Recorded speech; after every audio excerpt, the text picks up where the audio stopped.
now, the Lowe Post. Welcome to the Lowe Post podcast late on a Monday night. Another crappy All-Star is in the books, and we have the rare post-All-Star immediate news event. The Brooklyn Nets have fired Jacque Vaughn 1 year after signing Jacque Vaughn to a multi-year extension after initially reportedly being interested in hiring Ime Udoka and then moving on to Jacque Vaughn, who was once the interim coach after they fired Kenny Atkinson, and then again after they fired Steve Nash, then got the real job, now doesn't have a job. A lot of coaches, a lot of drama for the Brooklyn Nets over the last really 10 years, a lot of strangeness, as much strangeness and weirdness and tumult and ups and downs as really any franchise other than the kings of NBA weird, the Philadelphia 76ers. And of course, these two teams circled each other on the first James Harden trade when the Rockets traded him into Brooklyn, completing for the Nets the big three that then logged 16 glorious games together over parts of 2 seasons, and then partnered directly in the second James Harden trade, sending him from the Nets to the Sixers. Of course, James Harden now no longer plays for either the Nets nor the Sixers. Tim Bontemps, how are you? I'm doing well, Zach. How are you doing? I'm good. I would assume this news was not a surprise to you.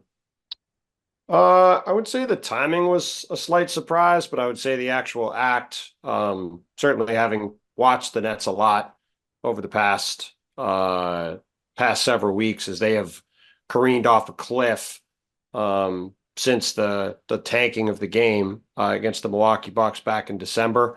Not a shock that ultimately this decision was made, though it was a little bit of a shock that it happened at 10 o'clock this morning after getting home from Indy. I have said on this podcast repeatedly over the last month to 6 weeks, something just doesn't smell right in Brooklyn. Something's fishy, something's rotten. And for the past 2 or 3 weeks, I've been checking in with people.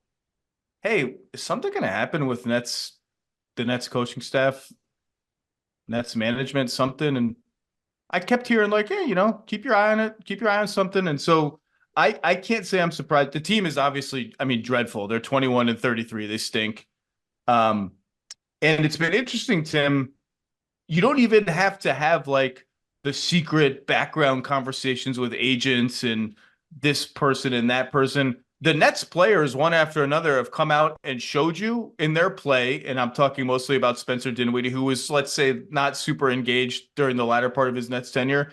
And in their words, and like Mikal Bridges after the 50-point drubbing in Boston, which will go down as the last and final game of Jacque Vaughn's tenure, Mikal Bridges had like a 5-minute soliloquy about, we don't really, our game plan is just sort of like, I'm not going to paraphrase, it's just kind of like, we're just not really doing anything out there.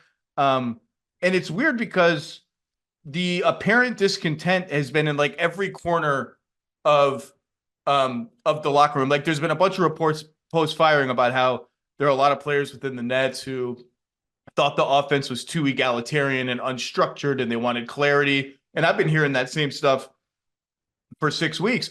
But then you had like Cam Thomas, who was the undisputed beneficiary of whatever lack of structure there was in Brooklyn, ended up in Cam Thomas's lap for as many shots as he could want. And yet he seemed unhappy with Jacque Vaughn because Jacque Vaughn was for so long reluctant to start him, even with Mikal Bridges publicly lobbying for him to be made a starter. Everybody just seemed unhappy. And so I'm not surprised at all. And then you throw in the Ben Simmons thing, and Mikal Bridges talked about this in that same 5-minute soliloquy about how we have one game plan for Ben, and then Ben doesn't play, and so we have another game plan, and all the dribble handoffs aren't there. Ben Simmons turning into a zero. You go back and look at the reaction to the Philly-Brooklyn trade involving Harden for Simmons. First it was like no one knew what to make of it. The reactions were all over the place. I was kind of like, I don't even remember what I said initially, but I remember like there were people saying, what a horrible deal for the Sixers. Then it became like a lose-lose, maybe everybody lost deal for portions of it. Then it was like clearly the Sixers won the deal because the other guy doesn't play. And you look at that, you look at the return, the respective Harden trades, Tim. To get James Harden, the Nets traded 3 first-round picks, 4 pick swaps, first-round pick swaps, Karis LeVert and Jared Allen, essentially who became the 4th first-round pick going to the Rockets in that trade. It ended up being a 4-team trade. LeVert, Allen, 3 picks, 4. So, I mean, Jared Allen's made an all-star team and had an argument to make a second one this year. Karis LeVert's didn't develop into the player the Nets thought he would be. He was good. And then when they traded Harden on the way out, they got Ben Simmons, Seth Curry, Andre Drummond, 2 first-round picks, one of whom was already conveyed in Bryce Sensabaugh to Utah, like a late number 28 pick or something like that. So 2 and firsts. And I think in the rush to sort of do all the math of what did they trade for this guy coming in? What did they get for him going out? Okay, but they got all this other stuff later for Durant. It seems to all come out equal in the wash. They did not even come close to recouping what they got for James Harden when they traded James Harden. And the number one reason for that is because it's amazing to think about when that trade happens in February 2022, there was still this like wellspring of, well, when they get Simmons and Simmons gets gets healthy and playing, like this guy's been an all-star and all-NBA player. Now he's a 0. And it looks like the delta between what the Nets gave up and got back is just enormous now. And I don't where's this team going? Like, they're just very hard to watch right now. Yeah, I mean, they haven't been going anywhere, like I said before, since the moment they tanked that game against the Milwaukee Bucks. Their season ended that day. They were a 500 team through the first 30 games. They were competing pretty hard. They looked like they had a chance to be a play-in team and be a decent team, sort of along the lines of what they were supposed to be. They play the Bucks on the second night of a back-to-back. They sit 5 guys. They sit 3 more guys after the first quarter. The game goes off the rails. They lose a competitive game despite the fact that they're sitting 8 guys to the Bucks. And they've never recovered. They've been a disaster since then. The chemistry around the team has been horrible since then. They have essentially no fan presence at home since then. So you nailed this at the time, and I'm glad you jogged my memory now. That Knicks loss, where the Knicks came back and beat them in Brooklyn, and it sounded like an MSG game. And then Mikal Bridges goes on the Josh Hart, Jalen Brunson podcast, and they talk about that game. And the Knicks guys are like basically making fun of Mikal Bridges and the Nets to his face. And Mikal is not like mounting much of a defense to the Nets being characterized as like, the other team over there. That was a really embarrassing game. And you called it at the time, at the moment. Like, that was kind of a flashbulb game.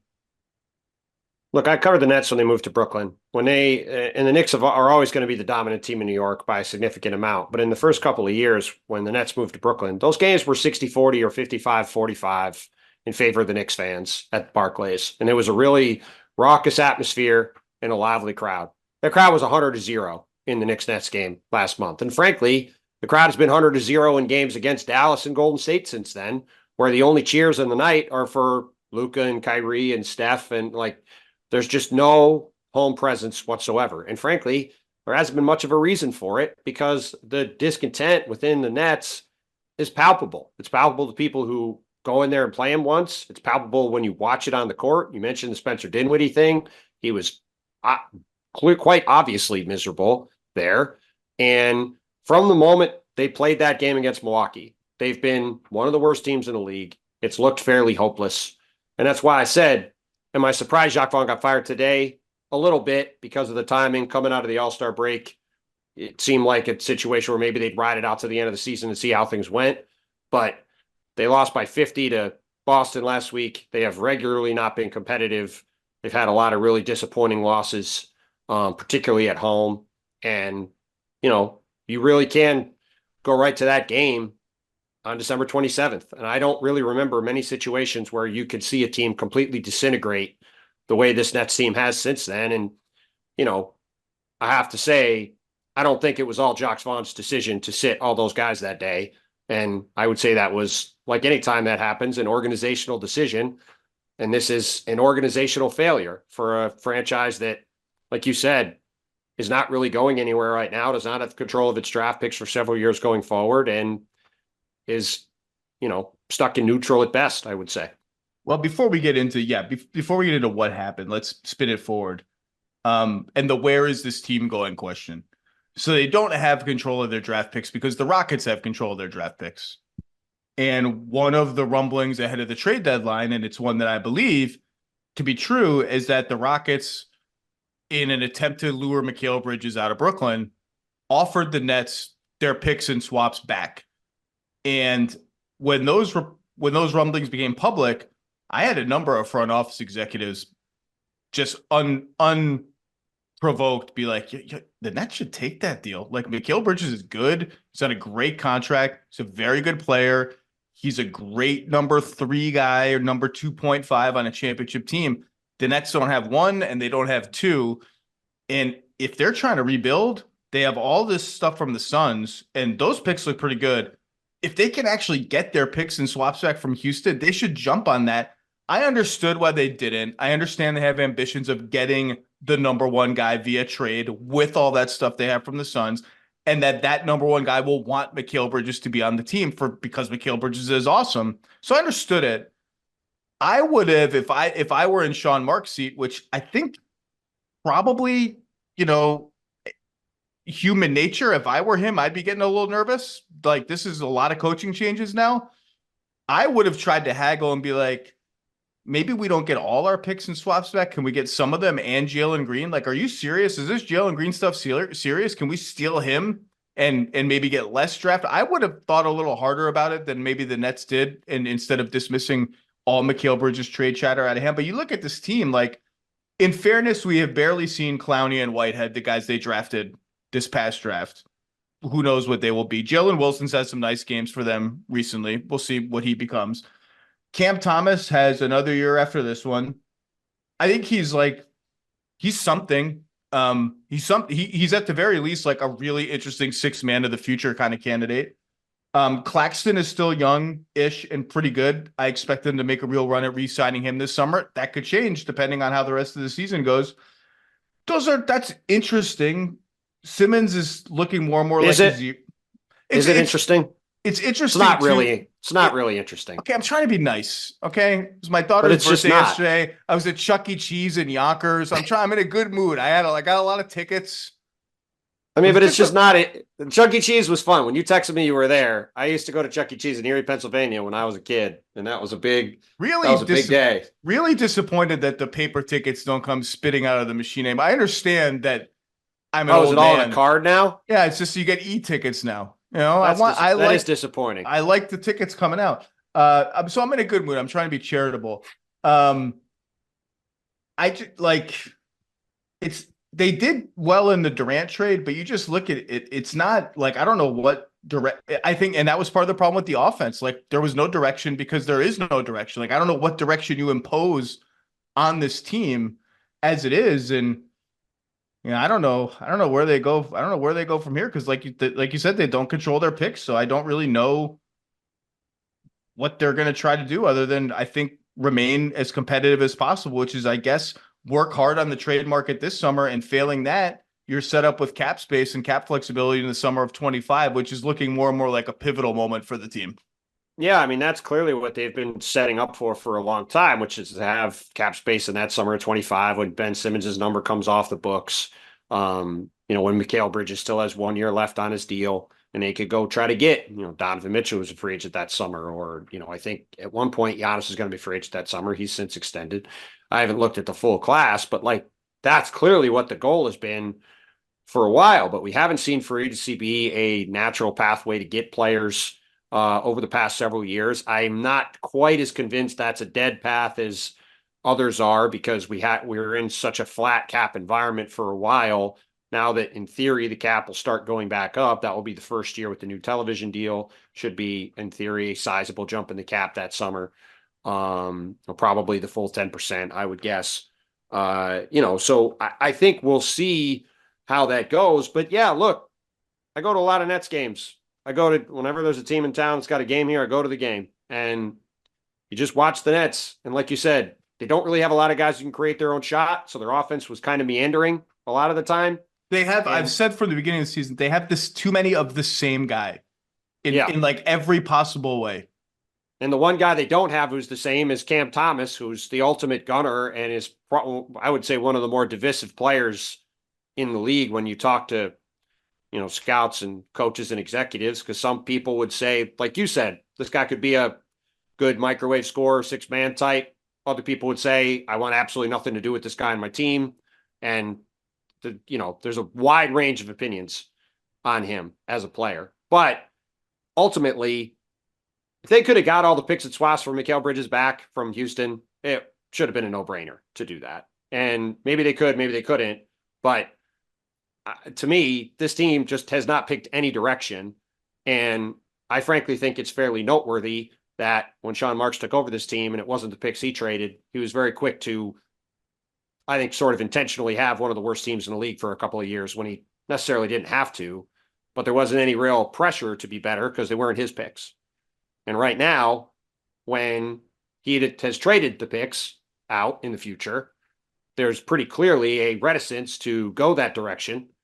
When, if you look at where the Nets are right now, like, yeah, maybe they can get 2 guys to come there and be ahead of Mikal Bridges in the pecking order. But if they can't, what is the upside of this group? If you get a Donovan Mitchell, let's say they get Donovan Mitchell in free agency. Let's say the perfect scenario happens, right? This team is probably not as good as the Cavs team that Donovan Mitchell's on right now, which is a team that, we've talked about a bunch. Like, maybe they get to the conference finals this year, maybe, but they're probably a team that most people would think loses in the second round of the playoffs.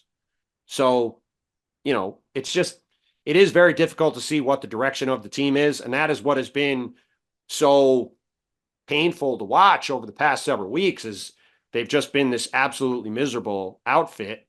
And there's just no clear sense of what the plan is going forward to get out of the mess they're in. They did have a direction once, Tim. And it is just incredible to retrace the last 11 years of Brooklyn Nets history. You can start it anywhere you want. I was there for a lot of it, so I certainly remember a lot of it. Well, you start with the Boston trade, obviously, which, as you alluded to, turns into a disaster. Turns into Jaylen Brown and Jason Tatum, basically, more or less, in a roundabout way, in Tatum's case. Yep. And then Sean Marks gets the job. And as you said, the approach of that front office was, at the time, those picks are a sunk cost. We can't be chasing those picks. We can't be chasing running against how embarrassing it will be to fork over multiple top 3 picks because of that. Very loudly their position. No, they said it publicly on the record to anyone who would ask. Yep. Like, it's a sunk cost. We're not going to rush toward mediocrity just to do it, just to avoid humiliation. We're gonna go scorched earth, build up from the bottom. And they actually did quite a good job of it. They discover your Joe Harris's, they redeem your Spencer Dinwiddie's. They trade, I think, Thad Young became the pick that got them Karis LeVert. Bojan Bogdanovic, and with like the last 3 months of his contract, they get the pick that becomes Jared Allen. Like, they did a good job building this up. From now, they got lucky a few times. Every single time they offered somebody just an absolutely gruesome offer sheet, Alan Crabb, Otto Porter, Tyler Johnson, they got bailed out by those players' teams matching. And then, of course, they went and got Crabb anyway, which was crazy. But they did quite a good job. And then the earthquake of 2019. Kyrie comes and Durant comes, and they come together. And ironically, the other earthquake was in Los Angeles, where the Clippers, the like equivalent of the Nets in every possible literary way, the second team in the big city, the hapless losers compared to the glory hogs, although the Knicks have not had a lot of glory really, but let me just have it. They get Kawhi Leonard and Paul George. And 5 years later, we see where the Nets are. And like, the Kawhi Leonard, Paul George thing has not borne as much fruit as the Clippers would have hoped, and not enough to justify what they gave out. But the fact that the Clippers are still really good and really relevant, not beyond really good right now, they're a championship contender, one of the absolute favorites. It's why you hang on to stars at all costs, despite the whatever, the drama, the issues, whatever the stars might bring with them, because they keep you steady. And you look back at all the what ifs of the KD Kyrie thing. You have the, man, what if we could have just got Durant alone without Kyrie? What if it didn't have to be a tag team? What does that look like? Then you have all right, we have the big two. Do we want to chase a third star, or do we want to sort of keep all our depth pieces and all our picks and try to build this sort of sustainable thing around two players the way Boston has done with Brown and Tatum? They say no to that. They go, I think they were going to chase Bradley Beal. They were going to chase a lot of other people. And then Harden comes to them. Then you have the toe on the line in 2021 Game 7 against the Bucks. Let me stop there. It has been popular, not popular, but you hear this every once in a while, and you were up close for a lot of these playoffs. Boy, that if that's a 3 and the Nets win Game 7 against Milwaukee, they win the title that year. What do you think of that line of thought? Waiting for them to review in the conference finals are the Atlanta Hawks after the Ben Simmons pass that unravels the Sixers. And then the Phoenix Suns in 2021, who have never reached the same level of playoff successes they did that year. Do you buy the notion that that Nets team could have won the championship that year, or was the favorite to win the championship that year had they gotten out of that series?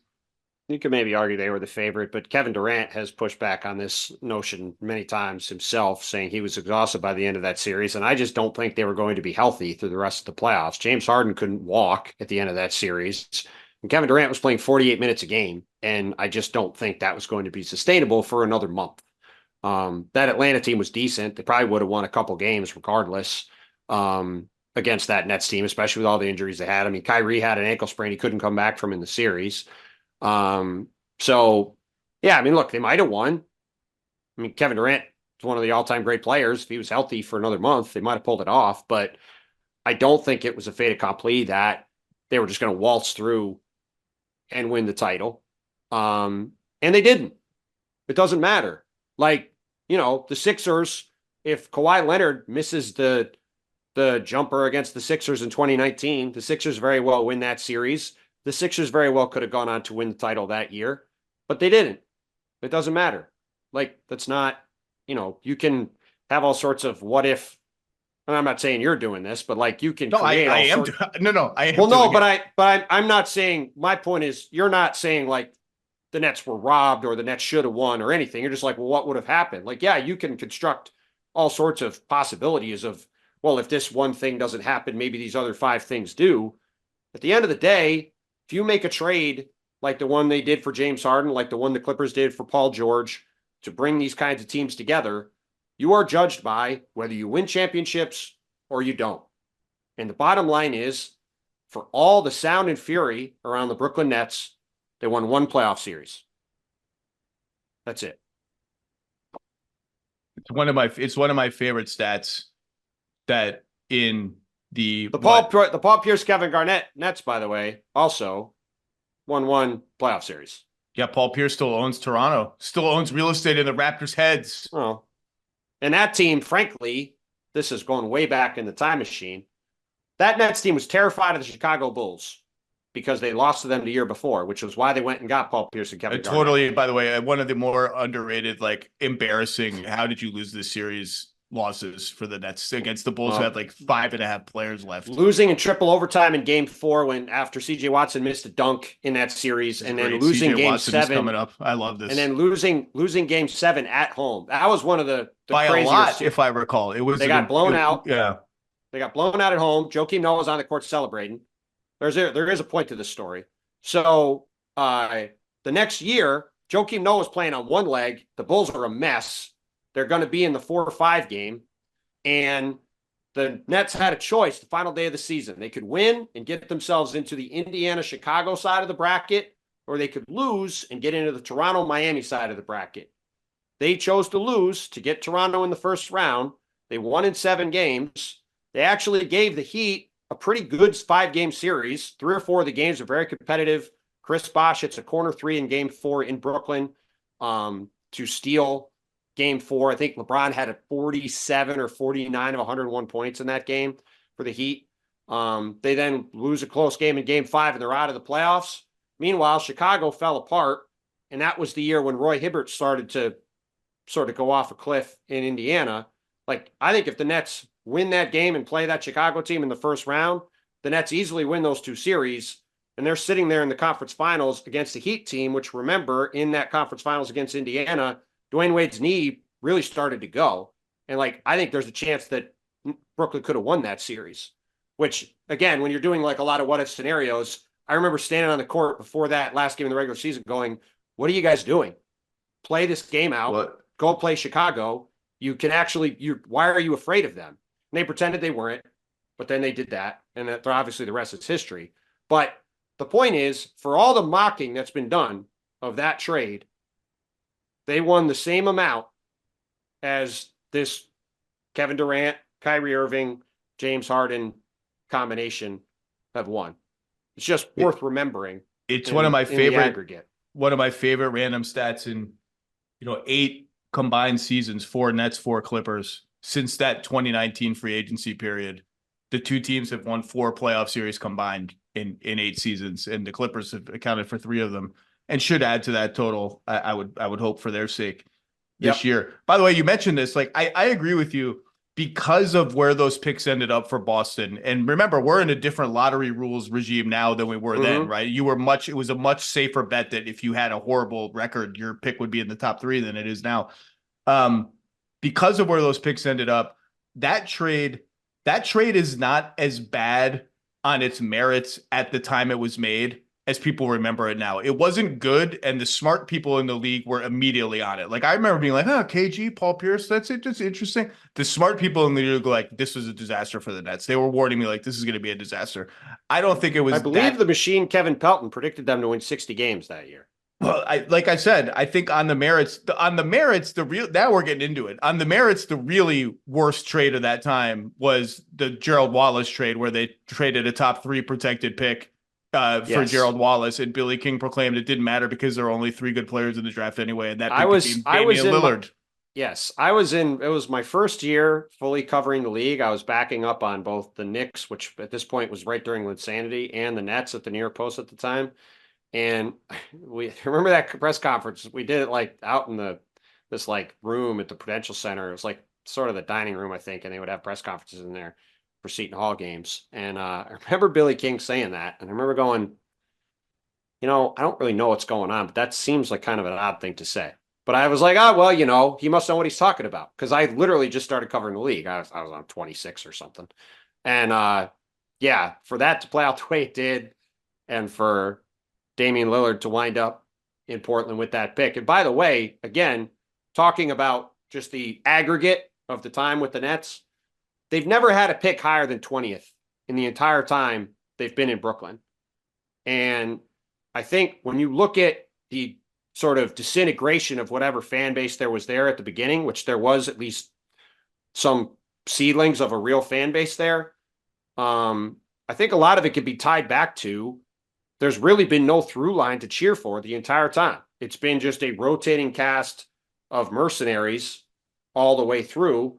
Some of them more lovable than others, like that group that they put together before Katie and Kyrie showed up there. The Jared Dudley, D'Angelo Russell, that team that had a pretty spirited first round loss to Philly. But at the end of the day, there's just been, for 12 seasons now, just constant churn, and nobody where you could say, hey, like, I'm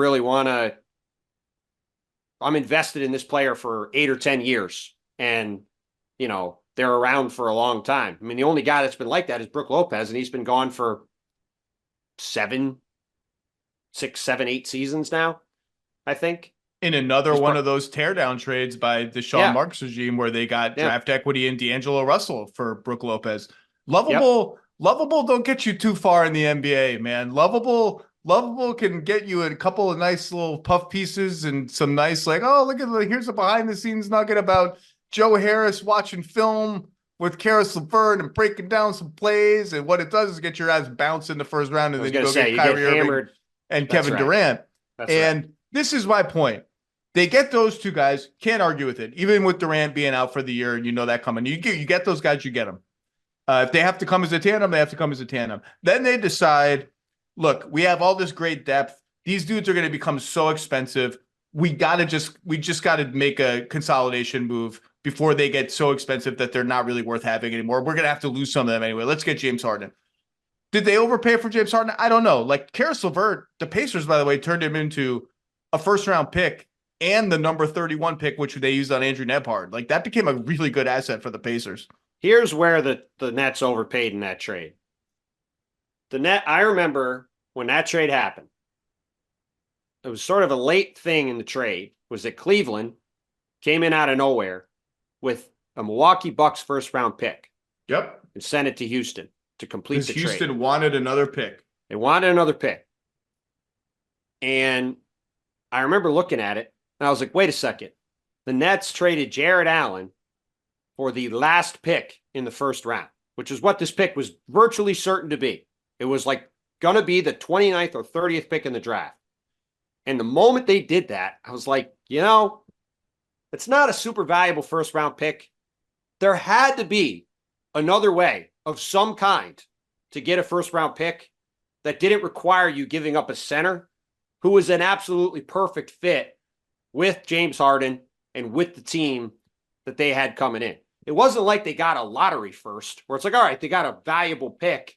And look, Jared Allen has obviously taken another step forward and he's been great for the Cavs. But you talk about a fork in the road deal. If Jared Allen is on the Nets the past several years, things I think look a lot different. Well, how about this? There. How about this?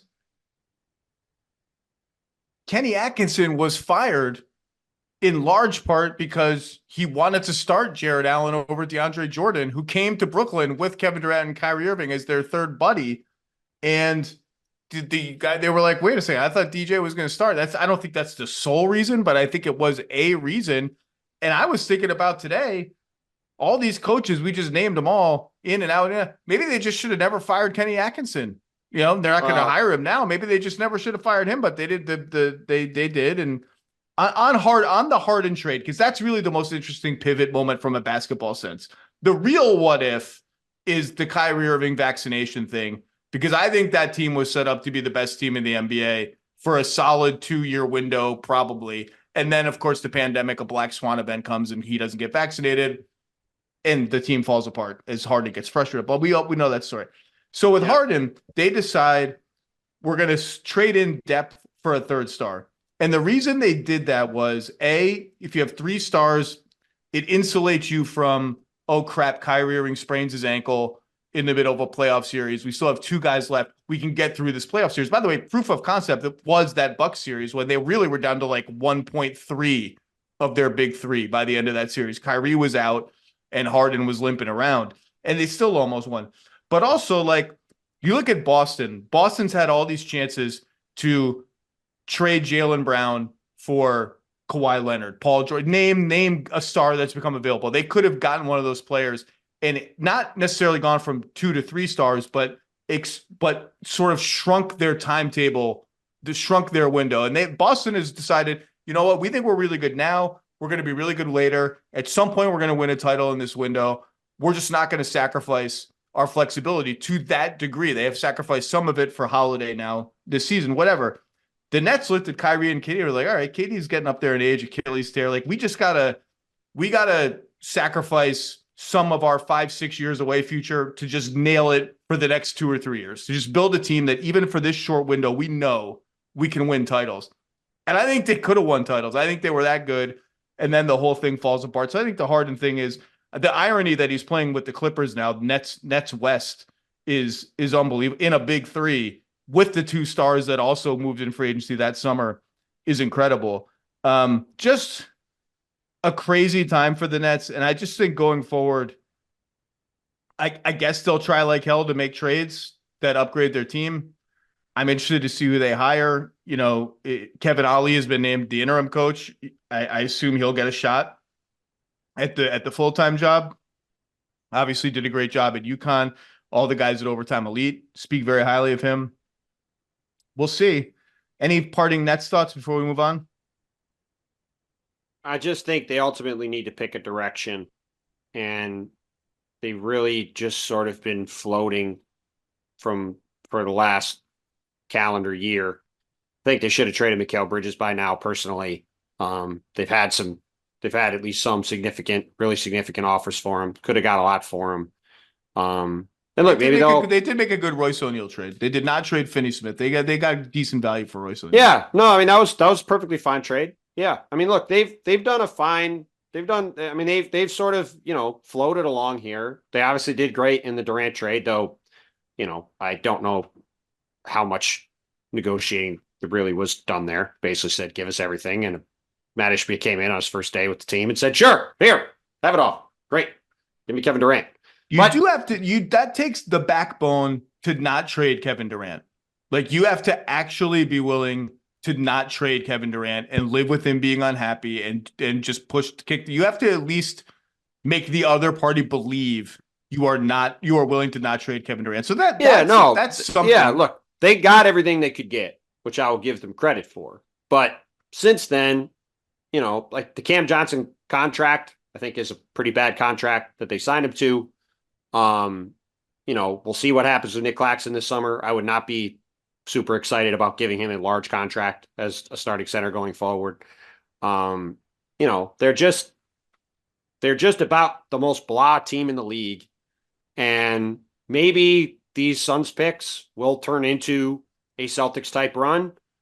The Suns are very old. They don't have a lot of flexibility going forward. Perhaps it will break in their favor, but it's also Phoenix. It's a very popular place for players to be.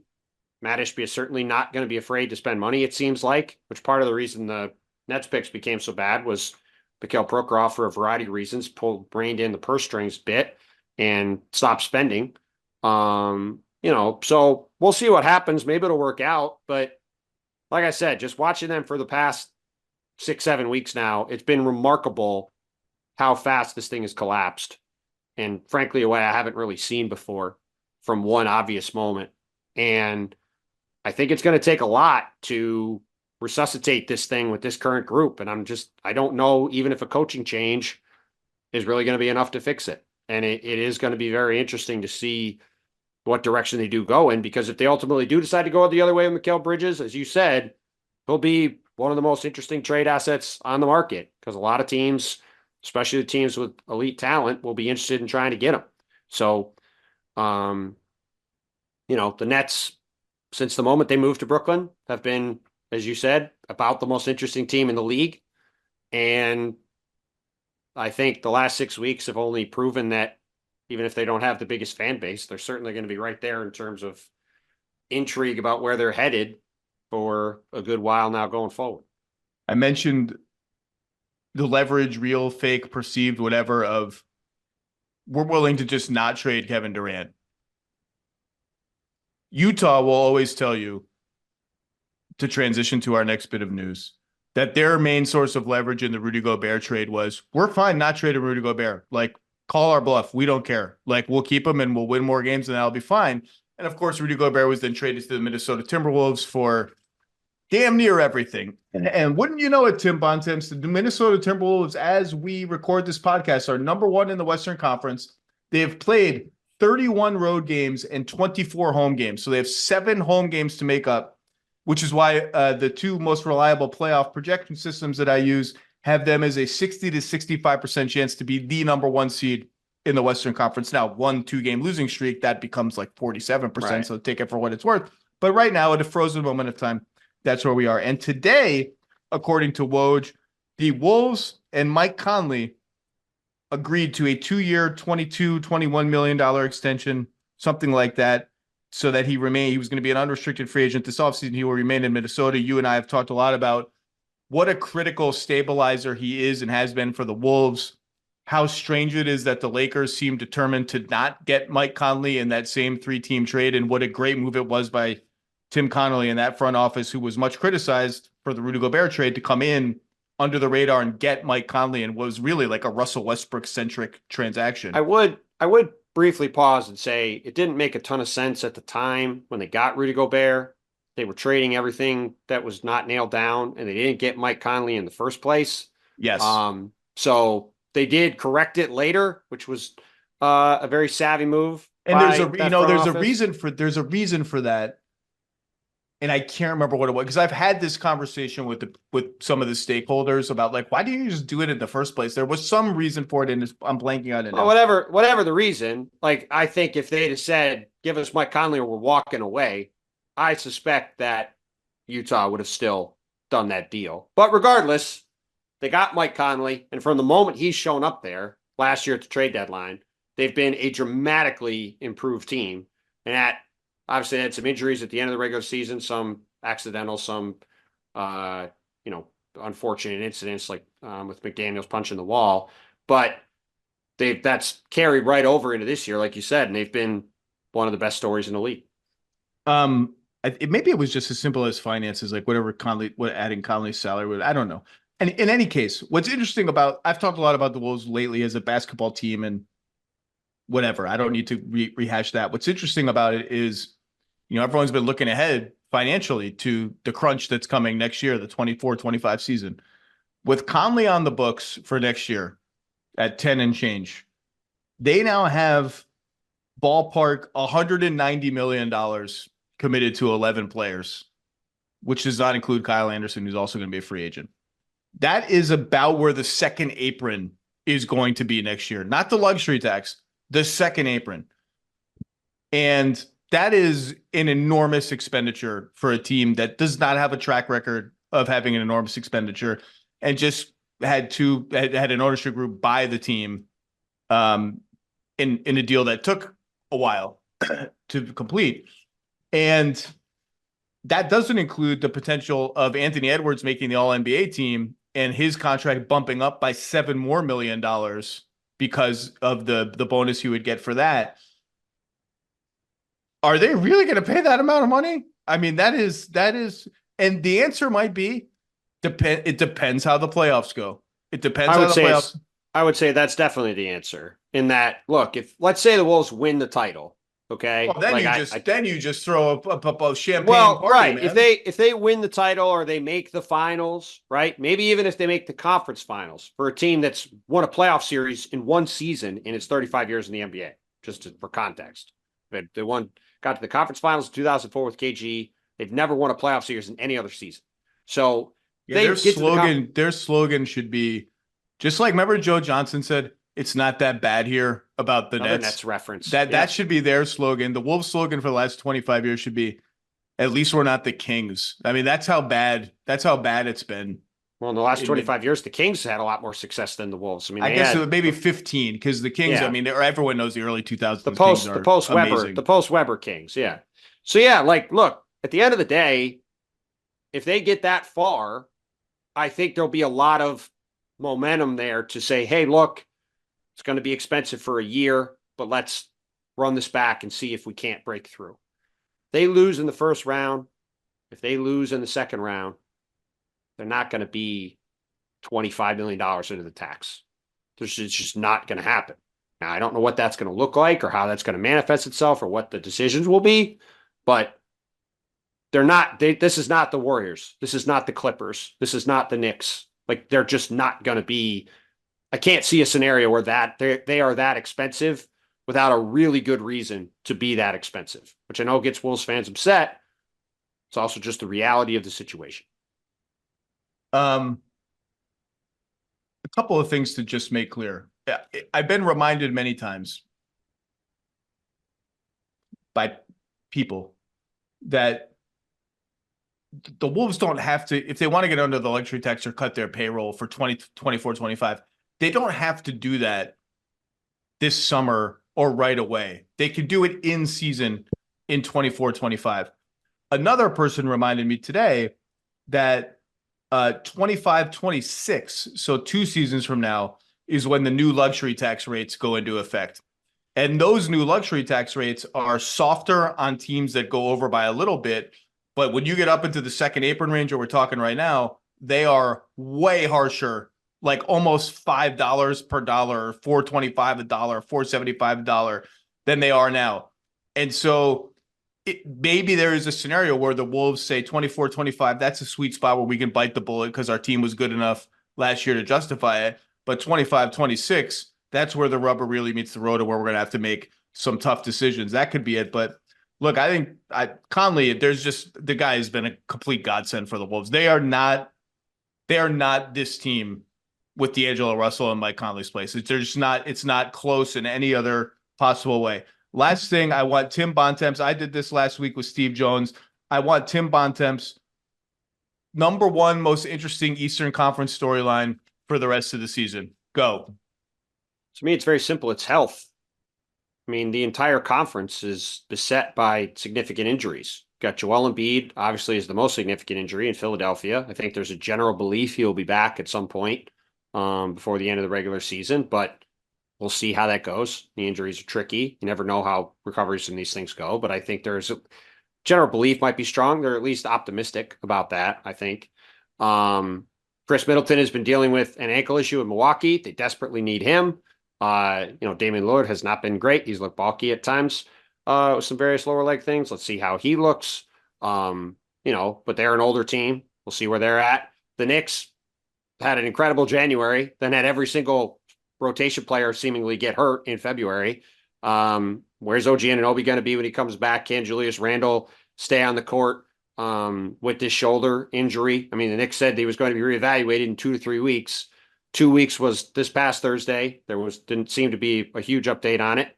3 weeks is this Thursday when they're in Philly to open the second half in Philly against the Sixers. So we'll see where things with Randle sit.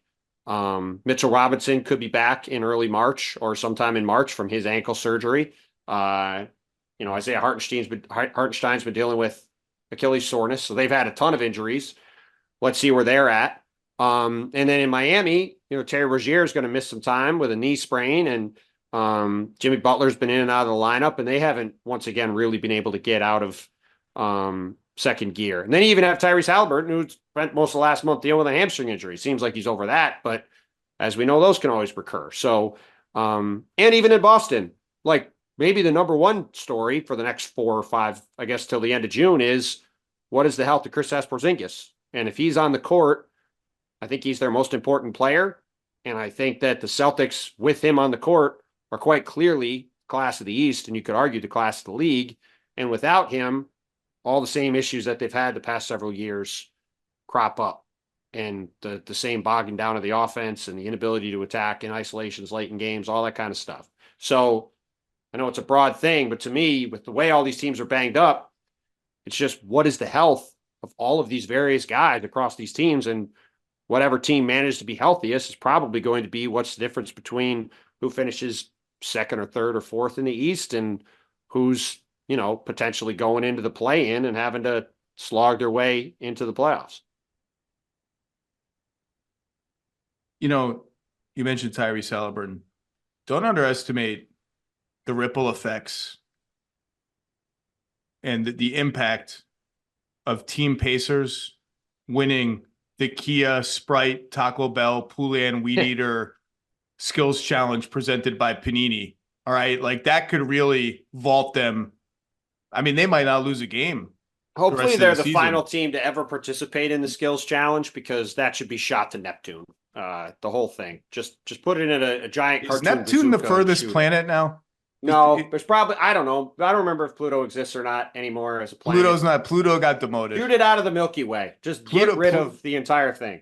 Pluto got relegated to the Planetary G League, where half the dunk contest participants now come from, apparently. Yes. Shoot it in a cartoon cannon somewhere. I will just wrap by saying this.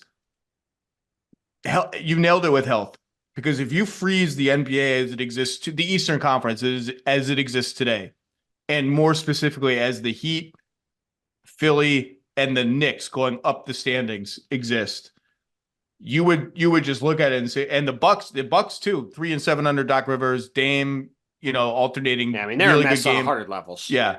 If you froze that today, you would say, and with Porzingis healthy, you would say it is an absolute catastrophe if the Celtics do not make the finals this season. Like they're so, with apologies to Cleveland, who's been 18-2 in their last 20 games, they're Boston's the overwhelming favorite. Clearly better than these other teams as we look at them now, that anything short of a finals appearance is a flat out disaster. Now we could get to April and the Knicks could be healthy and coming into the playoffs winning 10 out of 11, and the Bucks could figure it out and Middleton could get healthy and Embiid could come back with 2 weeks. I'm just making this up. I have no idea when Embiid is coming back or if he's coming back. Yeah. He could come back and look in my head, I'm envisioning Embiid, if he comes back, looking not quite like himself for a period of time. Maybe he comes back and he looks amazing.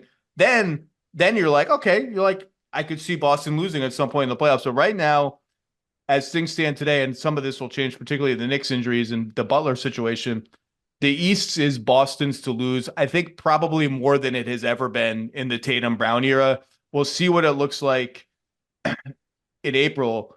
But even then, I if they don't make the finals and they're healthy, something bad has happened. Yeah, I would agree. And I think, you look at where their salary structure is, right? I mean, they go into the next season, they're already a very expensive team before they, in theory, retain Drew Holiday, right? And I think, when you look at them, I think you have to look at them in a similar fashion to Minnesota. Now, they obviously, it's a bigger market. They have deeper pockets than the Timberwolves. But if they, with all the advantages we just talked about, they get to the finals, they win the title, this group is going to be back. If they lose somehow in the second round, say they lose to Milwaukee in the second round or something, right? Just as a hypothetical, there's going to be some hard questions about, is this team going to be 20, 25, $30 million? They're not going to be $30 million into the tax, but are they going to be way into the tax? This is not a team that typically has spent, Wick Grousbeck and Steve Pagliuca have spent into the tax consistently, but they're not the Warriors. They're not the Clippers. There's sort of a cap on how far they can go. And again, if they're winning, I think they'll happily keep this group together and roll it forward and they'll be fine. But especially with, like you said, with the second apron and all the restrictions that come with it and sort of the new financial reality that the league successfully got into the CBA to get this a lot more like an NFL style system, even if it's not exactly like an NFL style system. The teams are going to have hard choices to make. And if you're winning at the top of the heap, that's not going to be necessarily a problem for anybody. But if you're some level below that, whether you're Boston or Minnesota or anybody else, you're going to have some real conversations about, okay, is this the right time for us to continue pushing our chips in, or do we have to reallocate our resources a little bit? And, it's part of what's going to make these playoffs so fascinating is there's going to be a lot of decisions like that going on across the league, from the Clippers to the Warriors to the Wolves to the Celtics to, a bunch of other teams. The playoffs tell you who you are. Tim Bontemps, thank you for your time on this Monday night. Hopefully I will see you at an arena in the Northeast soon. Get some rest. We got a couple more days without games, but gear up because playoff season is coming, my friend. Thank you. You're welcome. Thanks for having me. All right. Let's bring on someone who's young, cool, hip, because telegenic, a TV personality, because we need to save All-Star Weekend. All-Star Weekend stunk for the at least ninth consecutive year. Malika Andrews, you were in Indianapolis for All-Star Weekend. And here's what I'm going to reject out of hand. I'm going to reject, and Tim Bontemps and I talked a little bit off air yesterday about this. I'm going to reject the who cares about All-Star. If you don't like the game, just don't watch the game. Yeah. It doesn't matter. Look, the Pro Bowl, they turned into flag football. The hockey one is now whatever the hockey one is. All-Star games are nonsense. No, I'm 46 years old. I am old enough to remember when 2 All-Star games actually meant something. When the players played hard and fans made appointment viewing out of watching them. The baseball All-Star game and the basketball All-Star game. These were events. The best players wanted to play against each other. They took pride in Pedro Martinez striking out the side, just going all out. And West versus East going all out for supremacy with nothing on the line other than we're the best guys. We want to prove that we're the best guys against the other best guys, and we care. And for various reasons that we can get into, we've lost that, but we have to save All-Star Weekend. So let's review just quickly. Skills challenge. Are you a yes or no on the skills challenge? Skills challenge doesn't do much for me. I'm going to be honest with you. In the moment, also trying to keep score of the bouncing, the passes going in and how many points each is worth in a bounce pass versus a chest pass versus the skills challenge is not, my 3-point contest, I think, is by far the favorite, the best right now, because the best actually go and compete in it, and it makes it really good. So skills challenge doesn't do much for me. 3-point contest has been my favorite event since I was a kid. I am pro skills challenge. Okay. With this caveat, I want it to be over fast. Just let's just go. Let's get it done. Right. Everybody gets to go once. There's no tiebreakers. There's no freaking overtime. Just get it done. Like, part of the reason this Sabrina Ionescu Steph Curry thing worked so well, and we'll get into that more because it was absolutely tremendous, is because they shot one time. That's it. You get one chance to do this for you and for you. One chance in, out. There's pressure attached to this one chance. You don't get another round. This is it. And it was like nervy and tense. Skills challenge, just make it once.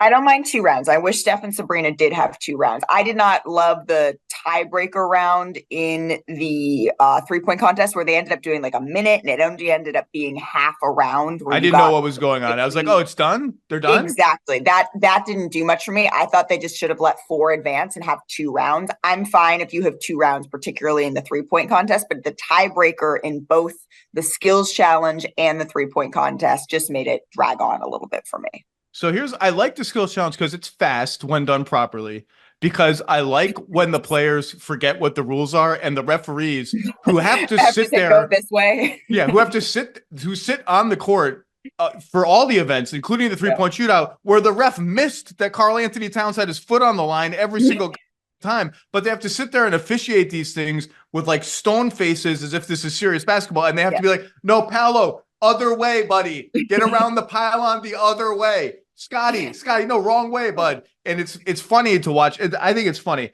I would like to bring back the Shooting Stars Challenge. I don't know if you remember that one. That was the half-court shot competition. I called it the Swin Cash Invitational.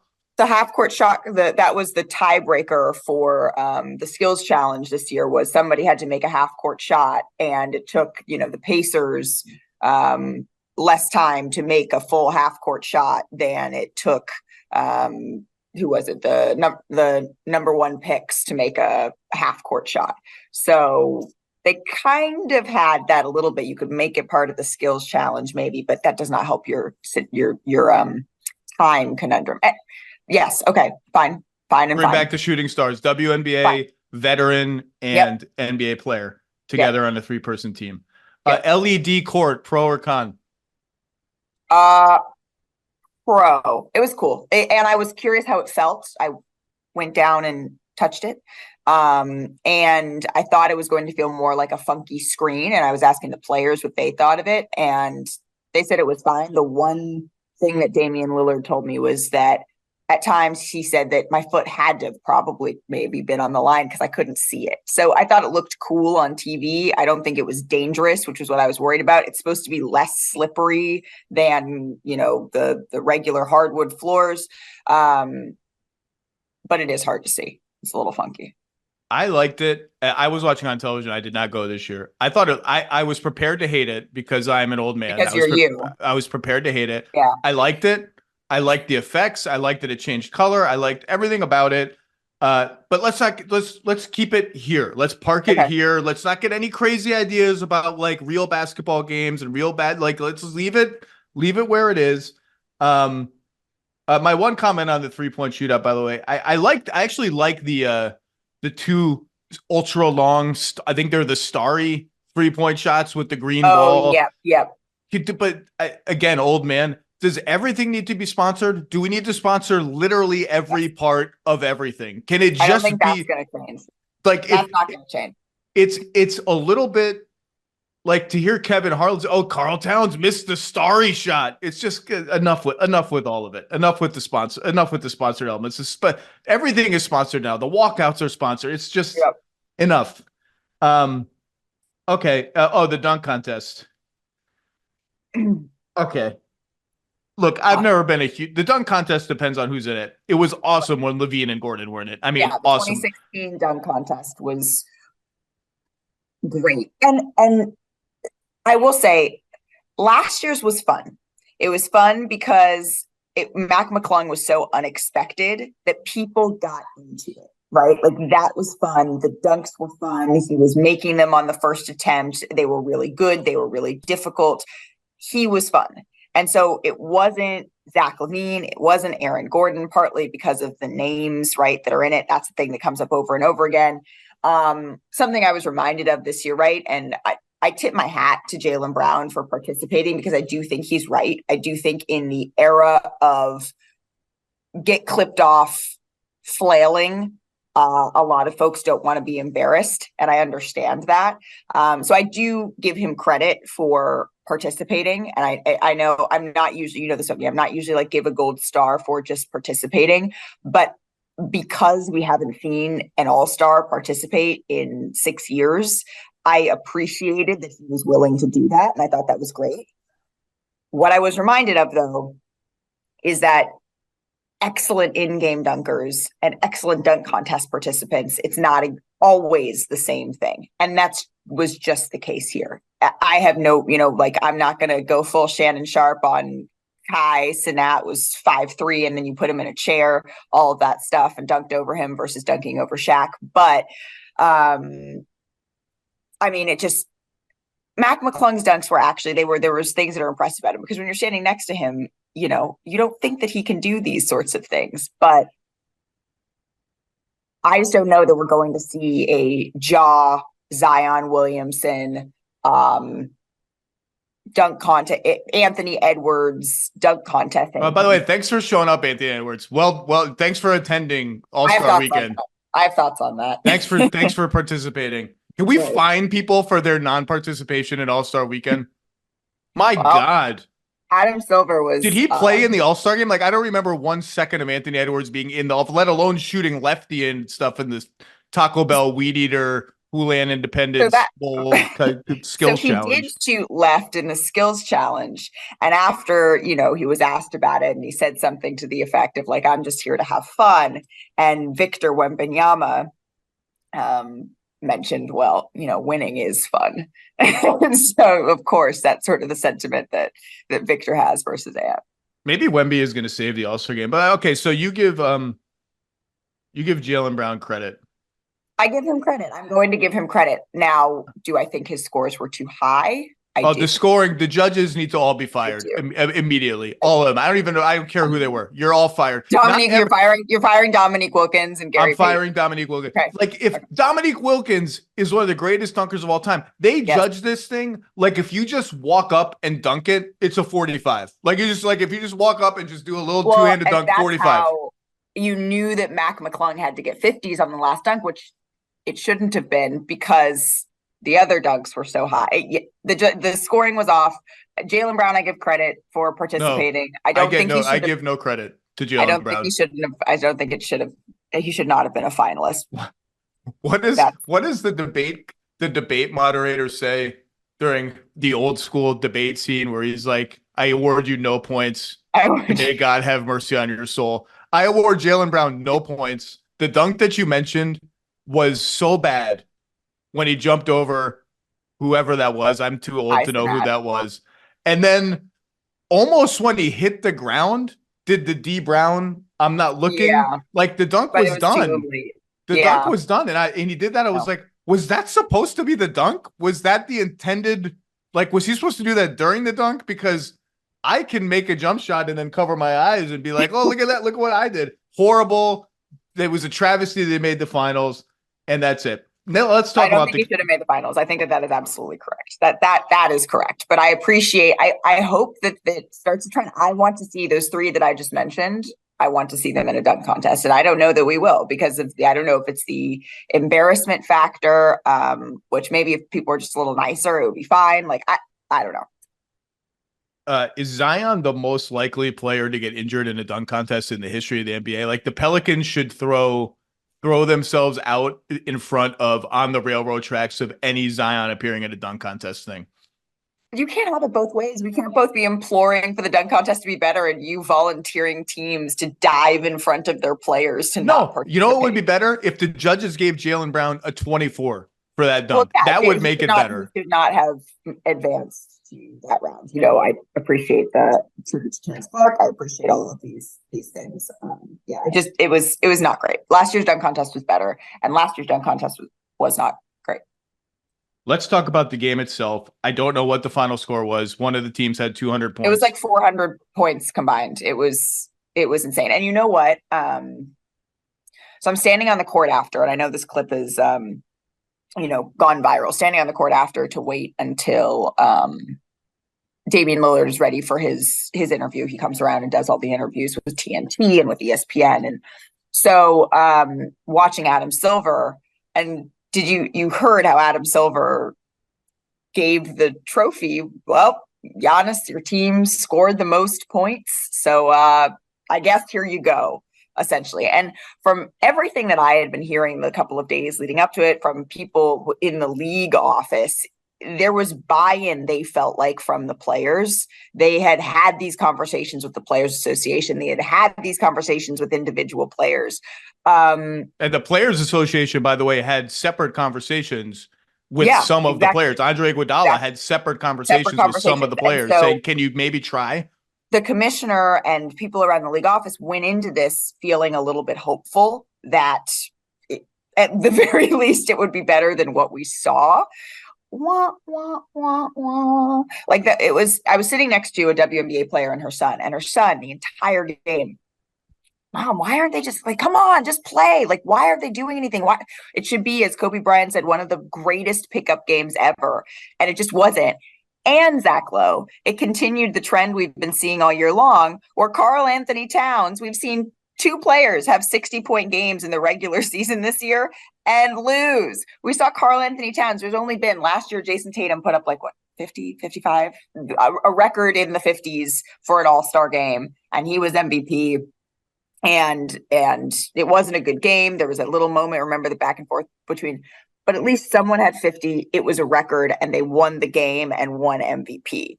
This year, Karl Anthony Towns was one of the few that was actually a little bit fun to watch with no defense and the rest of it, who had 50 and lost. And it's just like, I wanted Karl Towns to win MVP. I don't care that his team lost. I wanted him to win the MVP because he was actually almost sort of possibly for a minute trying, which, by the way, the best highlights of the game were Tyrese Halliburton making 5 threes in 90 seconds, because those were like normal threes, like they were like normal-ish threes. And the second best highlight was Trae Young nutmegging Kevin Durant, because you know what? There was defense being played. And Trae Young was like, there are a lot of kind of highlights where it's 1-on-0 and I'm just showing off and it's a fancy dunk. Trae Young was like, I'm going to actively embarrass one of the 10 to 15 greatest players of all time in front of a giant audience. And there's some risk in that, because Kevin Durant might be like, oh, that's how it is? Now I'm going to embarrass you, Trae Young. You hope that that's how people take kudos to Trae Young. That was my favorite moment of the entire game. So I voted for MVP. I voted for Damian Lillard. I was the last person to get my vote in because I was waffling. And when he made that half-court shot at the end, that's when I voted. Were you waffling between him and Tyrese or him and Towns? I was waffling between him and Karl Anthony Towns. I'll be honest with you. Tyrese was not. If I'd known you were a voter, I would have texted you, be like, vote for Cat. Go down on the right side of history. You're making a good case, because I was thinking, as I think for everything, winning matters. But clearly in this, I mean, I already forgot who won the game. One Tyrese, of the teams won. Well, and Tyrese, for me, it was like that concentrated. It was the concentrated 90 seconds, like you said, at the end of the game. There was a lot going on there, but it was not good. The league was disappointed. Fans were disappointed. I'm disappointed. It was, if the All-Star game was not dead already, its official time of death was whenever Luka Doncic made a layup moving so slowly that I think he was actually moving backward at some point while making the layup. I thought it was Jokic front rim. But yes. By the way, so you mentioned Adam Silver's hilariously sarcastic deadpan. Congratulations. So that's Adam Silver. Let me translate that Adam Silver moment into David Stern-ese. Adam Silver doing that is the equivalent of David Stern taking the MVP trophy and hitting Giannis on the side of the head with it and saying, F you, you jerks. You're all suspended for 5 games. That's the equivalent of what Adam Silver. And Adam Silver, who's polite and friend of the players and has kind of let the players run amok a little bit. That is the equivalent in David Stern's word. All right, so here are some things about the game. I said a year ago they should go back to East versus West because too confusing, too much time. And I also just you just had no idea. The draft was fun-ish, but during the game you were like, why is that guy on that guy's team? Wait, what team is that guy on? And now East versus West. I know what team everyone is on and who they're playing with and all that. Yeah. And I think one of the reasons the game worked when I was a kid is there was like more permanence to the rosters than with players changing teams less often. Like there was like, oh, these 8 guys from the East are back and these 8 guys from the West are back and they're facing each other again. But I like that they went back to the East versus West. They need to bring the Elam ending back. I have no idea why they took the Elam ending away. Yeah. I would even go back to each quarter is its own thing for charity. That was kind of cool. At the end of the quarter, you'd see a dial up in intensity. The Elam ending was fun. Bring that back because whatever this isn't working. Mm-hmm. Now let's get to the meat and potatoes, which is the effort. On the one hand, this is the sort of natural conclusion of not really the player empowerment era as people want to frame it, but players just making so much money that the risk of any kind of injury in this game is so elevated compared to how it used to be for them and what they have to lose. And the fact that there are no actual stakes in this game. And I've seen some people be like the winning team's conference representatives should get home court advantage in the finals. No. We're not disempowering the regular season to that degree. So, and as many people have pointed out, the players spend this entire weekend making appearances, going to parties, even before the game. The pregame routines are all disrupted because this is basically a concert masquerading as a basketball game. And so they're not put in position to play hard on Sunday afternoon after 3 days of festivities or 4 days of festivities or whatever it is. Yeah. And the financial reality is just what it is. Like, it's a calculated, rational decision that they are making not to put in any effort in the game. On the other hand, because they are paid for the game. Let's be clear. People are like, they should get paid for the game. The winning team's players get $100,000 a pop. Yep. Losing team is $25,000 a pop, which you could say it's like nothing to these guys. And it is like relative to the typical all-star salary, not very much, and significantly less than the in-season tournament winners and runners-up were paid, which was $500,000 a player and $250,000 a player for the runner-ups. On the other hand, Malika, allow me to be the old man again. Okay. Number one, and by the way, I would beef up the money. I'm okay with that. If we're going to pay them $500,000 for the in-season tournament, make it $1 million for All-Star. I don't like that. I have no problem with that. I don't think the optics of that are bad. Okay. But here's my two-pronged old man argument.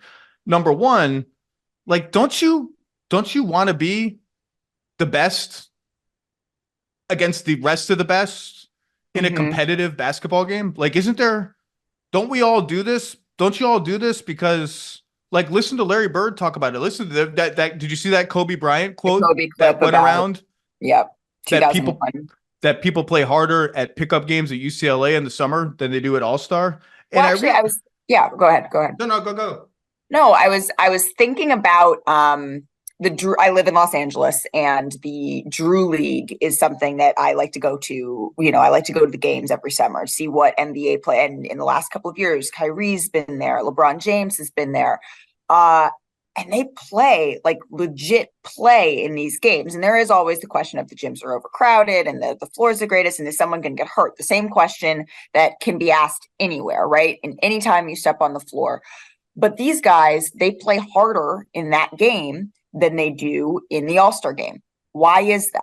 Well, it's because it's not just 5 NBA players versus 5 NBA players. You're intermixing that with the 40-year-old from YMCA who wants his one moment against LeBron James with the college kid who wants his one moment passing to or getting the pass and making it from Kyrie Irving after he had this crazy handles, cross someone up, blah blah blah. It's intermixed with people who actually want to go for your throat. You can't get away with just resting and, throwing up some crazy trick pass every once in a while, because at least 3 other guys on the court on each team are actually setting the tone and actually setting the bar for what this game should be, which kind of brings me to the only thing. I think if you're going to fix the All-Star game, it has to be at least partly intrinsic. I don't disagree with you on the money. I have no problem with adding some to it if that would actually help. The problem would be if you add that money and the result is the same, right? And I don't think it's fair to ask LeBron in his record 20th All-Star game to be the guy to set that tone anymore. I just don't think he shows up now on Sundays. It's closer and closer to tip off. He leaves right after.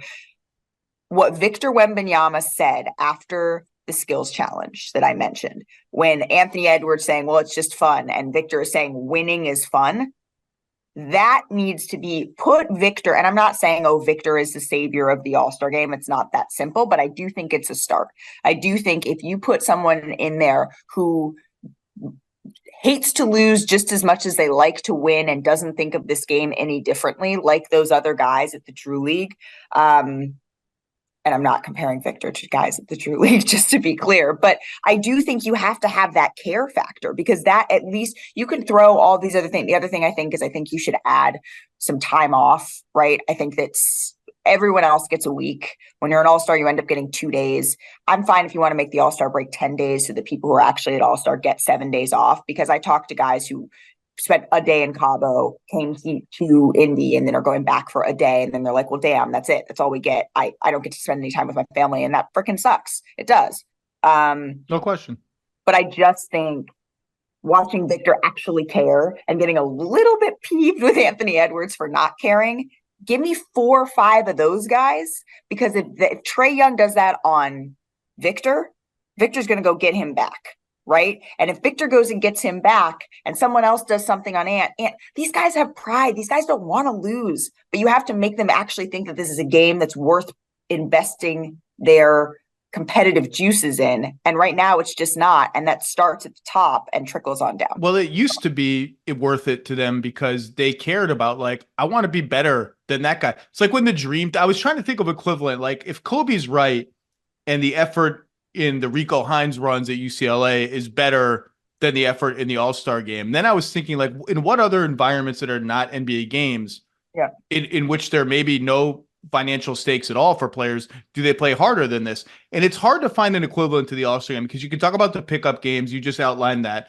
I thought about like the famous Dream Team scrimmages when they would scrimmage against each other and go at it, because Charles Barkley wanted to prove to Karl Malone, you're not the best power forward in the world. I'm the best power forward in the world. They weren't really playing for anything other than pride and competitiveness in those games. But there is a kind of like when you're on the same team and you're breaking up for a scrimmage, there is a sort of iron sharpens iron element to, like, we're all making each other better because in the end, we're on the same team playing for the same goal. That's a little bit discrete from what the All-Star game is. I thought about Team USA, like Paul George famously suffered a catastrophic injury playing for Team USA, but that's playing for your country. Like, that's a huge, huge honor. So it's not really equivalent either. It used to just be, it used to just be because you wanted to prove you were the best guy. So my old man argument number 1 is that, and my old man argument number 2 is, it's true you may not get paid directly from the All-Star game in any sort of significant way for the players.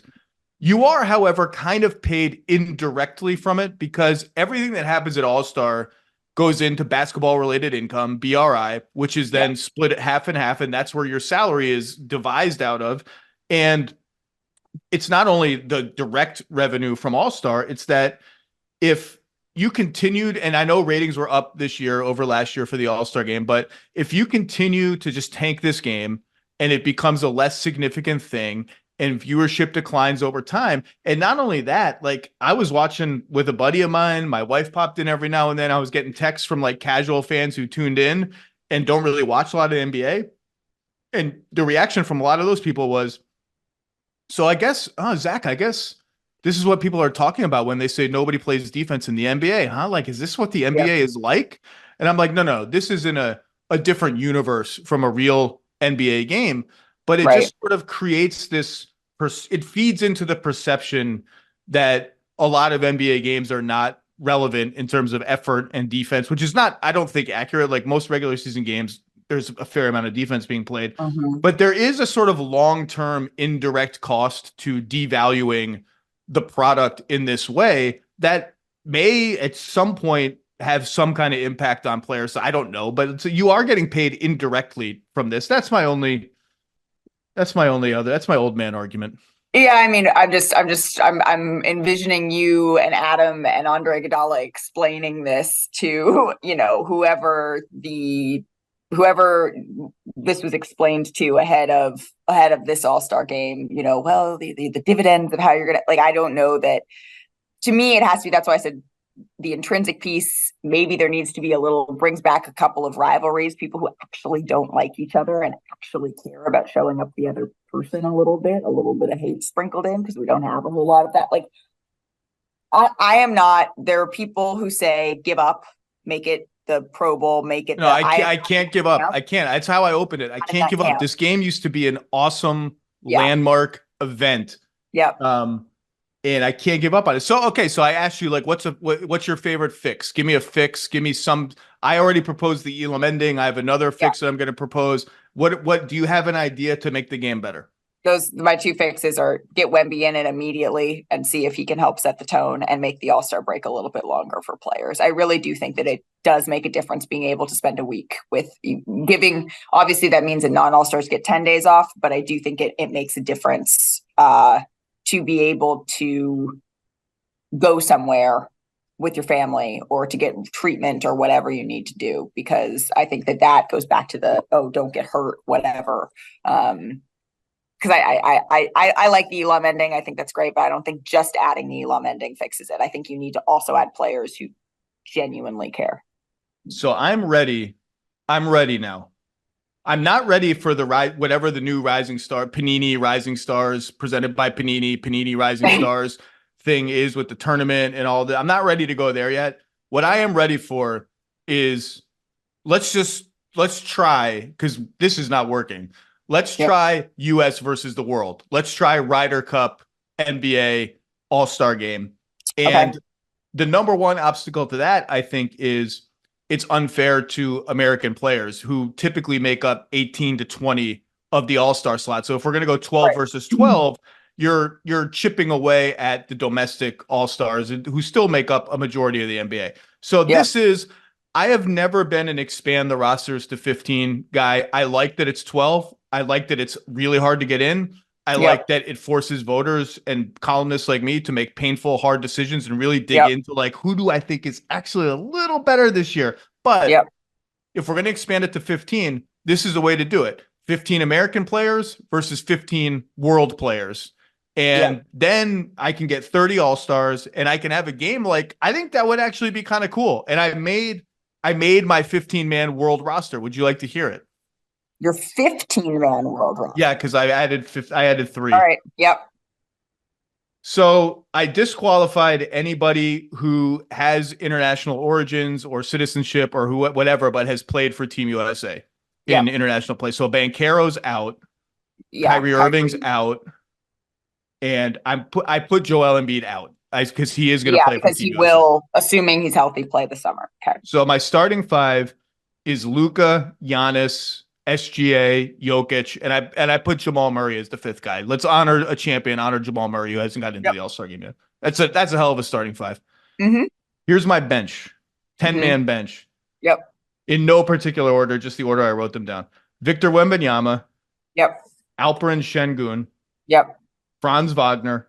Because we're going to need ball handling, as you're going to see the international stars trend towards centers. Yep. Lauri Markkanen. Mm-hmm. Kristaps Porzingis. Yep.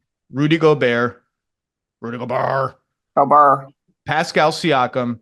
And then here's my last 3 guys, because again, we have 5 centers already on the roster. Bogdan Bogdanovic, because I just want a roving shooter to have to go on a heater for 5 minutes and turn the game. Okay.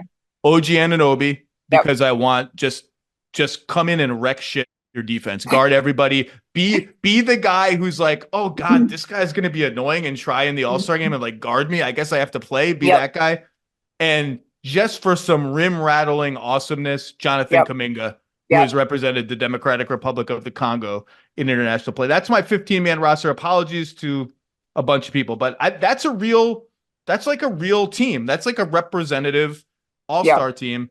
So this is what I would do. This is my idea to save the All-Star game. What is there's no argument to not trying this, because what's currently happening stinks. Yeah. So we have a lot of the same. I did a 12-man roster because I was somewhat basing this in reality. So that's what I told you to do too. I cheated. You cheated. But since you cheated with 15, may I propose I made 2 for you actually, Zach. I have a radical roster, and it's a lot of this. It's basically all the same guys, just having to make a couple of cuts. I have a radical roster and a real roster, 12-man. Who would you like to hear first? I don't even know what the radical roster means, so I'm interested in it. I just hope I hope it makes no sense. So I want that. All right. My radical roster is the biggest starting lineup that you have basically ever seen. Giannis, Shea, Wemby, Karl Anthony Towns. I forgot about Cat. Dominican Republic. Oh my God. So Cat's in and Kuminga. Gobert's out. I'm bored of Gobert. Okay. Gobert's outstanding. Porzingis is out. Porzingis rests every third game anyway. He's out. Sorry, Carl. All right. My reserve pool on my radical roster. Alperen Şengün, Sabonis, Jamal Murray. Oh my God, I forgot Sabonis too. Lauri Markkanen, Jonathan Kuminga, Franz Wagner, Porzingis, in no particular order. All right, so Sabonis is in for me. Now, have you noticed why this is a radical roster? Because my coaches are Jokic and Luka, because they are not good all-star players, Zach Lowe. They have admitted it. They are not on the 12-man roster. And they have said, I know they had 16 combined assists, but they had in a 400-point game, you mentioned it. The time of death was Luka's performance in this all-star game. So the coaches bring me a cooler and some beers and let them chill on the sidelines and coach up this team. Because I thought about Pascal Siakam. He's an excellent player. OG Anunoby was really, really tough to leave off of this very hypothetical made up list. But I was thinking about whose game to me translates to the all-star game and competition in the all-star game. And that is why as a radical roster, this is the Jokic Luka coaching this team. I have a real roster that has them starting if you were interested, but that is my punishment. So I would like to issue a formal apology to Domantas Sabonis. Yep. Arvydas Sabonis, who frightens me. The entire nation of Lithuania. Yeah. Because the reason I forgot about Domantas Sabonis is very simple. I was being lazy, and so I did a basketball reference search on their stat head thing of players who have played more than 500 minutes this year, born outside the United States. You can search for born outside the United States. Domantas Sabonis was born in the United States, so it did not come up on my search, and I totally blanked on him. He's in, and then I guess I just have to remove Bogdanović or Kuminga, one of those two. Oh yeah, because you have 15 guys. Yeah, sorry to everybody. What do you think of my Jokic Luka joke? It's a joke, people, but. Yeah, I mean, they really do not. I mean, they just actively. It's not about playing. No, it's not no, I'm not letting them off the hook. Get them in the game and freaking try. How about that? How about Jokic? Jokic can just throw crazy passes the whole game. Well, that's the thing. You don't have to shoot at all. Just throw crazy Jokic passes.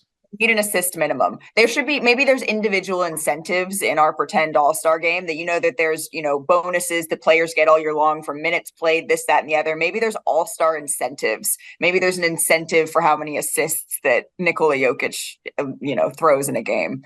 But that is my 12-man roster. Okay. Let's talk about Sabrina versus Steph. Okay. Was it amazing in the building? It was incredible. It was the best part of the night. I was joking when I signed off our interview with Steph and Sabrina afterwards, where I said to Sabrina, thank you for putting the men's game on the map this weekend, but also not. It was the event of the weekend. We are constantly sort of thanking NBA players for showing up at WNBA events and sitting courtside, and that's important. Don't get me wrong. But she took time to show up at All-Star Weekend. And of course, there was a spotlight put on her and on the women's game, and that was excellent. But she caused the single best event alongside Steph of the weekend. And it goes back to my point about the All-Star game. As much as Adam Silver and the league can want to say, oh, well, this was our idea and it was great and we should have done it. It's something that they wanted to do. It's something that they proposed doing, that it came up organically, that no one was going to hold back. And the fact that it came down to the last, whatever it was, money ball that Steph had to make in order to beat her by 3 points, but really it was one shot and her points added up to the same total that many of the guys ended up putting up. That's Dame's winning score was 26. Sabrina's score was 26. There will always be, and you cannot change the minds of someone who is going to just sit there and say, well, she should have shot with the women from the women's 3-point line, and she shouldn't. This is just proves that the only thing that it proved was that this was awesome. I hope they run it back at WNBA All-Star Weekend and that there is another event, that there's another iteration of this. They're both from the Bay, and next year All-Star Weekend is in San Francisco. So possibly we could see something awesome there, particularly with the WNBA expanding to San Francisco next as well. I think that would be a really awesome opportunity to highlight there. But I had a really cool vantage point of watching this. I was watching it with Dame. We were in the tunnel right after he walked off and he was about to go do his press conference. And I was standing there because he comes to do his interview with me after. And, you know, the PR people are ushering him, whatever. And he's like, wait, no. Are they shooting right now? I'm standing and watching this. Like, I'm staying, and I'm sorry to everyone who's waiting for me in the press conference, but I am holding off on watching this event because everybody wanted to see it. And you know, I'm not sure it's full on Billie Jean King battle of the sexes, anything like that. It's not for pay equality or any of those things, at least directly. But I just hope that people who were watching that this weekend came away thinking, what an awesome display of basketball. Not about men, not about women, not about this, that, or the other. She said it best. If you can shoot, you can shoot. Doesn't matter if you're a girl or a boy. And when she said that, it was just like, yes, like this is a moment that women's sports is having. And event of the weekend, run it back, do it again, make it 2 rounds, please, because I do think if she shot second, you know, maybe. It was the event of the weekend. It was the only thing the non-NBA fans in my life were talking about All-Star. When is it? What time is it going to be? Make sure you remind me to come watch it. And it was so fun. And part of the reason it was fun was they were both nervous, and she was especially nervous. And you could tell when they did the little pre-interview thing, she was nervous because she had a lot at stake. There was like, she's up there representing women's basketball, herself, her team in a place where there's going to be a segment of fans, obnoxious as they are, who are rooting for her to fail. And if she doesn't do well, that's going to become a story. Like if Sabrina scores 8 points and Steph scores 29, it's not going to look great. She had things to lose. He had things to lose too, but she really had pressure on her. And she went first, and man, she delivered. When she made those first 7 shots, I was on my couch, like pumping my fist, like she is bringing the fire. And Steph's over there like, man, how many points am I going to have to score to win this thing? And I love that Steph treated her as she is, like an equal. Not this was like, he wanted to win. He wanted to go out there. There was no part of him that was like, nothing to say. He wanted to win, and she came out and was like, you're gonna have to earn it. And he went out and he took it and he earned it, and it was awesome. And just there was real tension and real stakes, and Sabrina Ionescu delivered. I agree with you. Let's run it back in all different forms. And by the way, it doesn't just have to be like Caitlin Clark. It could be Kelsey Plum. Like there's a lot of great shooters in the WNBA, but I thought it was awesome. I'm glad to hear that it was equally awesome in person. It was awesome. And I'm glad you brought up the stakes part, because I think there's a difference between, and I'm not trying to dismiss anything for Steph, but individual stakes, the stakes of being teased or this or that or the other, greatest shooter of all time. Did you have a bad night? But I do truly believe that Steph largely by that same swath of fans would be given the grace of an off night. And I don't think when you are representing not just yourself, but an entire gender and an entire movement pushing things forward, that same grace would have been afforded to Sabrina. And so they were out on the court. I mean, before the 3-point contest began, sort of sitting next to each other and chatting. And you could just kind of see that this was important to both of them. I was nervous, I'm not going to lie, for all of the reasons that you laid out, because I knew how ugly the rhetoric could get if it did not go well. And that was something that scared me. And by the way, if it doesn't go well, if it is 8-29, it's not happening again. Like no. That's a one-off. So a door was opened. And like, how often do you see that at All-Star Weekend? It was really cool. All right. We've saved All-Star. I gave you one more homework assignment.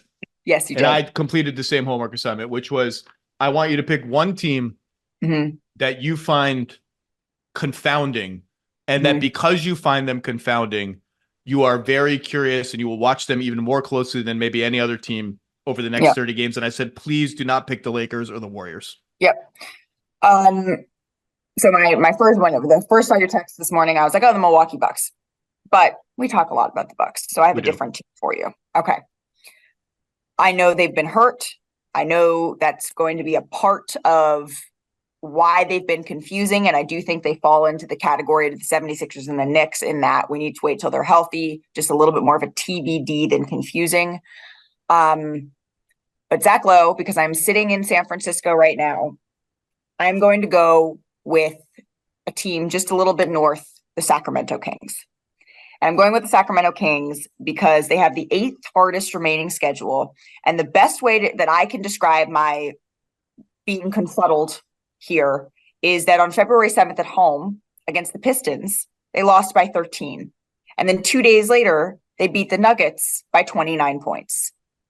That dichotomy is something that I feel like underscores just the yin and yang of their season, the sort of back and forth that they've been on. Like I said, I know that even, De'Aaron Fox has kind of been nursing small knick-knack injuries all season long. But this is a team that we talked about, giving everything to the 4-time champs in the first round last year, up to a Steph Curry 50-point performance.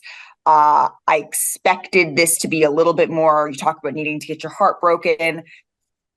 They could still make noise in the playoffs, but they've been a little bit underwhelming for me this year. I think incredibly highly of Sabonis, of De'Aaron Fox, really of Keegan Murray, of Mike Brown, of the entire team. I'd like to see a little more from the Sacramento Kings, and so I'm putting a little bit of a pin in them for the second half of the season. I like it. I think it's a good pick. I know a lot of their fans were very frustrated that they didn't do anything at the trade deadline. They have the Kevin Huerter, Harrison Barnes contracts. They have all their picks but one. I have said I think the best thing they did was show restraint. I think the worst thing the Kings could have done was panic that they were not in the most linear, obvious way possible, building, quote unquote, on last year's season. Oh my God, we've got to make some crazy trade and throw our future out the window because we're determined to make the second round this year because we made the first round last year. The trend lines are still going up. It's not always like straight up. Sometimes you have little dips. The West got way better at the top, way healthier. Yep. And it's totally fine that they did nothing. I'm glad they did nothing. But yes, and I picked a team right in there in that space in the standings because I think that race for 5 and 6 in the West is going to be enormously competitive and very, very important to how the playoffs unfold. And not only because the Lakers and the Warriors are sitting below that and would love to get there. I picked the New Orleans Pelicans, who are currently 6th, 33-22. They have the 8th best net rating in the NBA. They're 7-1 in their last 8 games, mostly against bad teams. They fattened up on bad teams. One great win against the Clippers. Great win. Zion looked incredible in that game. Their only loss was kind of a bad loss to the Lakers in the following game in Los Angeles. Their next 15 games are like pretty manageable. So there is not a cliff coming schedule-wise. They've played 3 more road games and home games, so they're in good shape there. To the point that Basketball Reference playoff modeling gives them an 85% chance of being in the top 6. Playoff status, which is another site I use, gives them a 61% chance of being anywhere from 4 to 6. So probably like a 70-something chance of 1 to 6. They're in pretty good shape. They are 12th in offense and 6th in defense. I have no idea how they do this on defense every year because they start one good defensive player in Herb Jones, who's amazing. Part of how they're doing it defensively is they are allowing the second lowest 3-point shooting percentage in the league, which is a little bit lucky, and especially lucky for them because only one team allows more 3-point attempts. So there's a little bit of luck there. And they're fascinating to me because, they tried to do a lot of stuff at the trade deadline. Like the Hawks Pelicans thing was not that like actionable real, but they talked about like exchanges of guards and rim protectors, and the Pelicans know they need a rim protector, but like, they're just such a strange team because they have so many players whose games tilt so dramatically to one end of the floor. And it's still unclear to me if their three best players fit like that well together. They're minus 13 with McCollum, Ingram, and Zion on the floor, minus 13 total for the season. So about even. They've been amazing in any combination of their starters or Larry Nance for Jonas and Trey Murphy III in Zion's place. Those lineups are incredible. And sometimes, like, even though their offense is awesome and Zion's playing more point Zion and playing really well, it just sometimes looks clunky with Zion and a center, and like Brandon Ingram's off in the corner, or when Brandon Ingram has the ball, Zion's off in the corner. And it's like, but then the aggregate is it's just kind of a good team. It just still feels like they're figuring out who should play with who and when and what combinations work. Right. But there's a good team in here waiting to be unlocked. And if they take care of business in the next 15 games, they're going to make life very difficult for Dallas, Sacramento, the Lakers, and the Warriors to get into that top 6. If Phoenix, I don't know what the latest update on Bradley Beal is and his hamstring, but if they're healthy, I think Phoenix will be fine getting into the top 6. But the Pelicans are still like a weird mystery box to me. Well, because CJ McCollum was on our show from All-Star, and he was talking about Zion and just how different this year has been for him in particular, and how when we asked him about whether or not Zion actually cares, he said that a couple of years ago he wouldn't have known how to answer that on national TV, but he feels like this year a true new leaf has been turned. But when you look at the top 4, I really feel like the top 4 seeds in the West in some order, right? That feels right to me. That feels like that's what we're going. No one's catching those guys, right, in April. That leaves really only two sure playoff spots then for all of those teams that you just mentioned to compete for. It's hard to see a path for the Golden State Warriors, but they also have the third easiest remaining schedule or something to that effect. So the Mavs, the Kings, the Pelicans, the Warriors, the Lakers are all jockeying for 2 slots, and health, any of these other things, like this is sort of the time. The Pelicans were awesome through the turn of the calendar year last year, and that's when Zion got hurt, and then they started to struggle and came back down to earth a little bit, and then they found something without him, and back and forth they go. But it just feels like those couple of teams are a losing streak, an injury away from really sliding into needing to win at least 2 games to get into the playoff picture. And that's what makes that chunk of the West. There is no room for error there, really, for any of those teams. And to be clear, I think the Pelicans are really good. I love Hawkins. I kind of want him to play more. The Dyson Daniels injury is a bummer. He's one of the best defensive players in the league on the perimeter. And I believe in their core lineups, at least offensively. And I believe in Herb Jones, by the way, quietly shooting 41% on threes right now. But you have been leading the Herb Jones. Yeah, but I didn't expect him to shoot 41% on threes. You've been leading that parade since you got into the league. You are the grand marshal of the Herb Jones parade. It just feels like I would like to see their best players mesh a little bit more cleanly on both ends of the floor. Right. They're going to have to make some decisions on Brandon Ingram, on some of these other guys, pretty soon here. So this is the time to see how they're going to fit. All right. It's time to end with, we're going to introduce a new segment.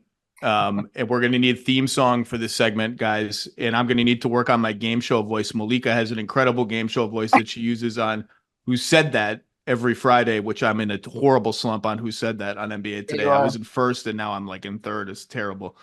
We're going to call this, and this derives from between segment pre-show small talk with Malika about non-NBA things. And she has an astonishing number of just horrible takes on pop culture, on food, just like you'll say stuff and I'll be like, what? That is horrible. So this is Malika Andrews' bad take of the month. We're gonna call it a month because a week is too ambitious. We're not gonna get you on every week. Malika Andrews' bad take of the month on any subject matter. Give me a take, and I guarantee it's gonna be bad. It's not a bad take. These are all excellent takes. I don't know what you're talking about. I don't think restaurants should serve dessert.